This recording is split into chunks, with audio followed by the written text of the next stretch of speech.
এলাকায় পুলিশের বড়সড় সাফল্য। ৪৮ রাউন্ড গুলি ও 2টি বন্দুক সহ গ্রেফতার কুখ্যাত দুষ্কৃতী আকবর আলী মোল্লা। মিনাকা থানার উত্তর বারগা এলাকা থেকে গোপন সূত্রে খবর পেয়ে তাকে আটক করে পুলিশ। দীর্ঘদিন ধরে আগ্নেয়াস্ত্র ব্যবসা ও একাধিক অসামাজিক কাজে জড়িত থাকার অভিযোগ ছিল তার বিরুদ্ধে। ধৃতকে আজ বসিরহাট মহকুমা আদালতে পেশ করা হবে।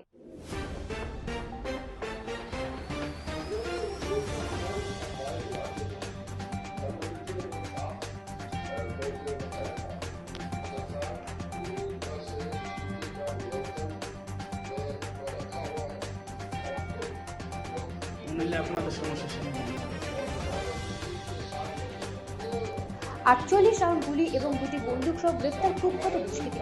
পুলিশের বড়সড় সাফল্য বলে মনে করছে প্রশাসনিক মহল। মিনাকা থানার উত্তর বারগা এলাকা থেকে গ্রেফতার করেছে পুলিশ। বহুদিন ধরে এই আকবর আলী মোল্লাকে পুলিশ খুঁজছিল। আকবর আলী মোল্লা বিভিন্ন অসামাজিক কাজ এবং আগ্নেয় অস্ত্রের ব্যবসা সহ ছিনতাই, লুটপাট সহ একাধিক অসামাজিক কাজবারের সঙ্গে জড়িয়ে থাকার জন্য অভিযোগ রয়েছে একাধিক থানায়। গতকাল রাতে গোপন সূত্রের খবর পেয়ে মিনাকা থানার পুলিশ উত্তর বারগা এলাকায় হানা দেয়। সেখানে আকবর আলী মোল্লাকে ধরে ফেলে। তার কাছ থেকে এই বিপুল পরিমাণে গুলি এবং 2টি বন্দুক উদ্ধার করে। তাকে আজকে বসিরহাট মহকুমা আদালতে পাঠাচ্ছে। রিপোর্ট রাজনীতি।